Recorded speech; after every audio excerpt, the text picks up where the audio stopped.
Assalamualaikum warahmatullahi wabarakatuh. Salam sehat, salam semangat untuk kita semua. Perkenalkan saya Amram, dosen Statistik Pendidikan pada program studi Pendidikan Agama Islam STIP Ibnu Khaldun Nunukan. Pada video pembelajaran kali ini kita akan membahas mengenai pembuatan tabel distribusi frekuensi. Kemampuan yang diharapkan mahasiswa mampu memahami dan menganalisis tabel distribusi frekuensi. Untuk pembuatan tabel distribusi frekuensi, kita harus memiliki data terlebih dahulu. Ini adalah contoh dalam pengambilan data perihal pengukuran tinggi badan Chassis Polri tahun 2022. Setelah kita melakukan pengambilan data, maka kita akan memperoleh hasil dari tindakan tersebut. Berikut ini adalah data tinggi badan yang diambil dari 20 peserta Chassis Polri tahun 2022. Sebagai berikut hasil pengukuran tinggi badan Chassis Polri tahun 2022 daerah Kota Makassar. Setelah kita memiliki data, langkah selanjutnya adalah proses pembuatan tabel distribusi frekuensi. Langkah-langkah pembuatan tabel distribusi frekuensi, yang pertama, kita harus mengurutkan data terlebih dahulu. Dilanjutkan dengan menentukan range atau rentang, kemudian menentukan banyaknya kelas, menentukan panjang interval kelas, menentukan titik tengah, memasukkan data ke dalam kelas-kelas menggunakan teli atau turus, dan kita bisa menyajikan tabel distribusi frekuensi. Langkah pertama adalah mengurutkan data. Data ini telah kita urutkan dari yang terkecil hingga yang terbesar. 160, 163, 165 hingga 185.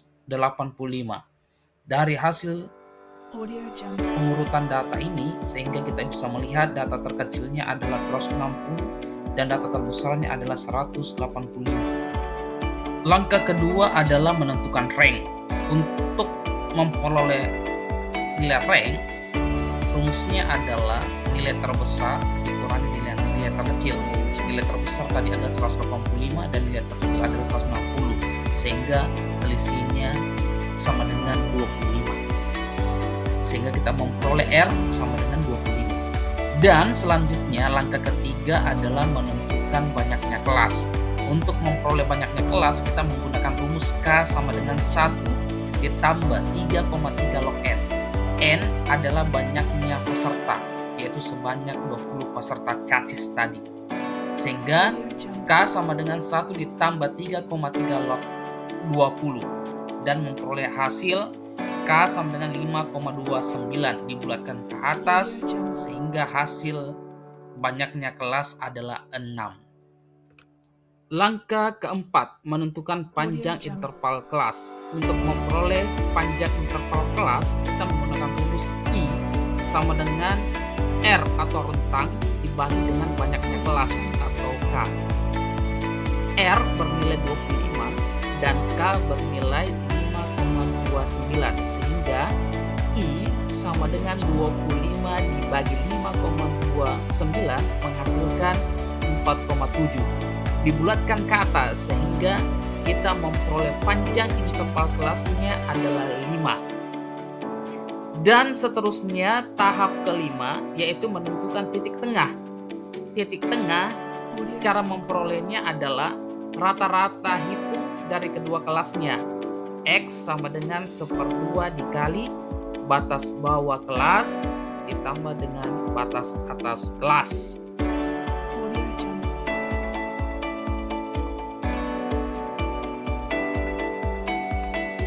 Langkah keenam, memasukkan data ke dalam kelas-kelas menggunakan teli atau turus. Perhatikan kolom interval kelas. Ada angka 160 sampai 164 dan seterusnya sampai bawah 185 sampai 190. Angka yang sebelah kiri inilah yang merupakan batas bawah kelas, dan angka yang sebelah kanan merupakan batas atas kelas. Untuk memperoleh titik tengah, kita cukup menjumlahkan batas atas dan batas bawah kemudian dibagi 2 sehingga menghasilkan titik tengah. Dan turus itu merupakan data yang ada pada interval-interval di dalam kelas. Contoh, data antara 160 sampai 164 ada berapa peserta yang memiliki tinggi antara 160 sampai 164 pada 20 peserta kasus tadi. Ternyata yang memiliki hanya 2 orang saja. Dan begitu seterusnya sampai ke kelas 6 yaitu 185 sampai 190, terusnya 1 karena hanya ada 1 peserta yang memiliki tinggi antara 185 sampai 190. Inilah hasil tabel distribusi frekuensi pada 20 peserta Casis Polri tahun 2022. Telah kita integrasikan hasil teli menjadi angka, terutama pada kolom frekuensi. Jika ada hal yang ingin ditanyakan, kami persilakan. Saya Amral Anastasia, sekian dan terima kasih. Wassalamualaikum warahmatullahi wabarakatuh.